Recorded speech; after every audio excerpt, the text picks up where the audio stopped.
ครับทักทายสบายดีมื้อทุกคนที่ได้เบิ่งได้ชมคลิปของข้าพเจ้าเนาะมื้อนี้ก็สิไปห้างแฮวที่เฮ็ดไว้มื้อนั้นเนาะแต่ว่าเฮาห้างแล้วก็มันบ่ถึกมันบ่ม่านก็เลยเฮาลั่นไว้แล้วก็มื้อนี้ก็ไปอันห้างอีกเนาะจะไปเบิ่งไปชมมันหลายส่ำใดยาวส่ำใดก็ไปเบิ่งไปชมกันไปเบิ่งแบบยาวๆพี่น้อง การใส่แบบชีวิตประจำวันของพระเจ้าเองเนาะนี่แหละไปห้างกับแฮวใหม่ห่างไปเทื่อละน้อยเพราะว่ามันบ่ม่านนี่ก็ห่างใหม่อีก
Toen onderdaas het zat niet. เฮ็ดมาหลายมื้อแล้วมันยังคึกเลยบ่ห่างอันไว้แล้วก็นี่ห่างใหม่อีกประมาณชักมาได้หมู่เฮ็ดก็มันมาน Dah, nyum.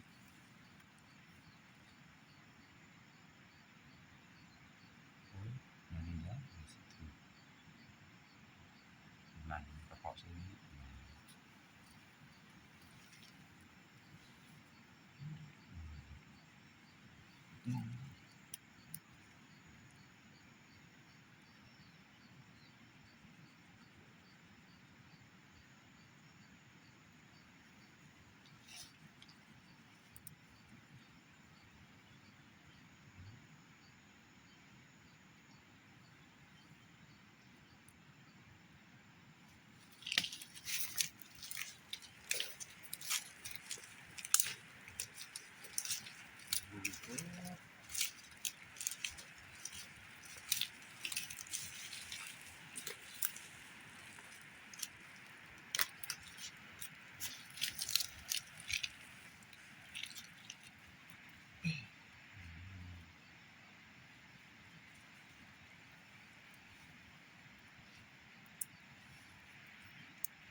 ายนี่แล้ว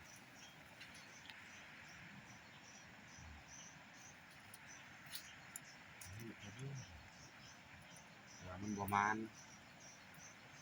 ผมเสียเห็นมันประมาณก็เลยบ่หางมาทำไรเอง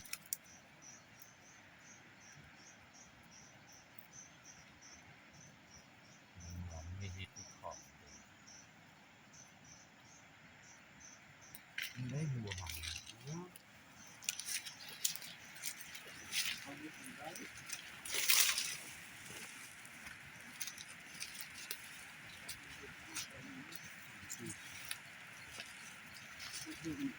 ประมาณ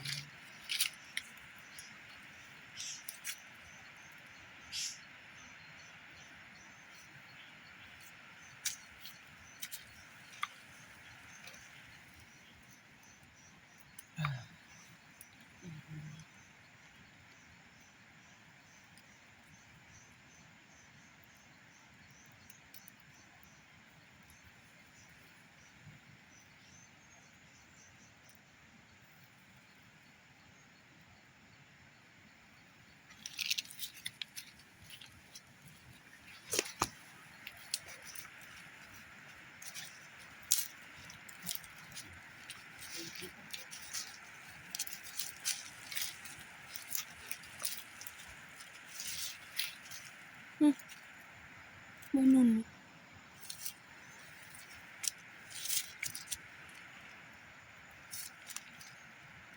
สบายจริง แต่หางบ่ได้พอโต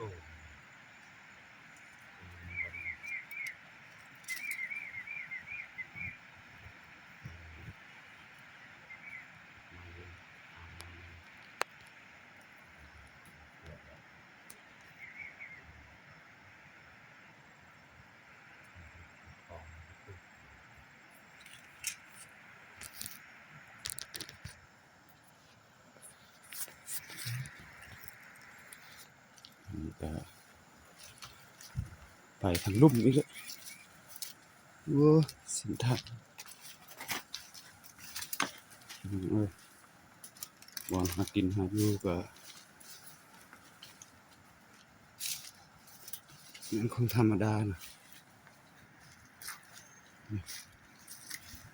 เห็ดเป็นต่อๆกัน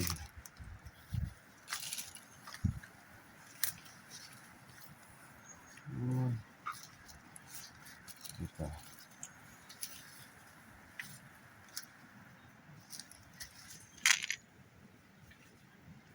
บอลเขาสิหางไปลมพูนหยดหอนห้วยแตก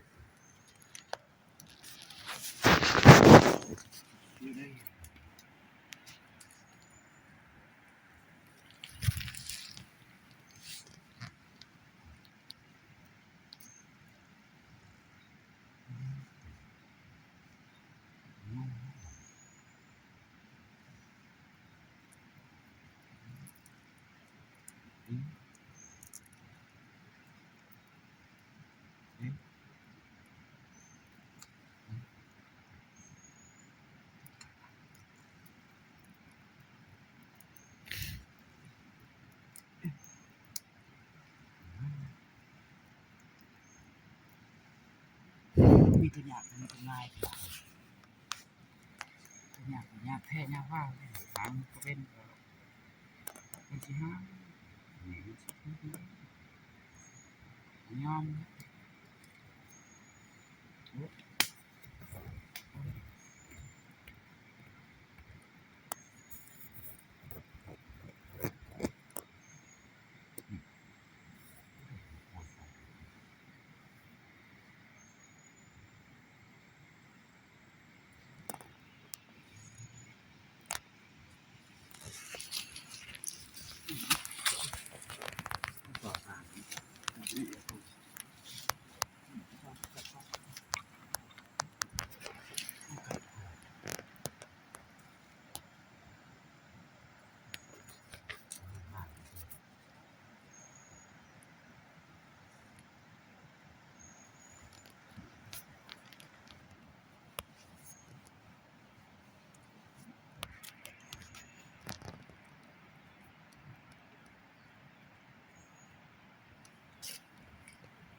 tawi kedekat tekah bing teku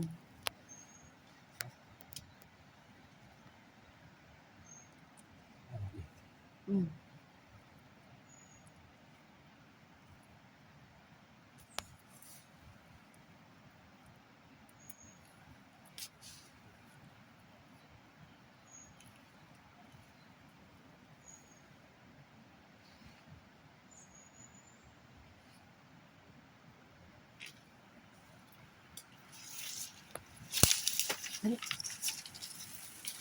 เอ๊ะ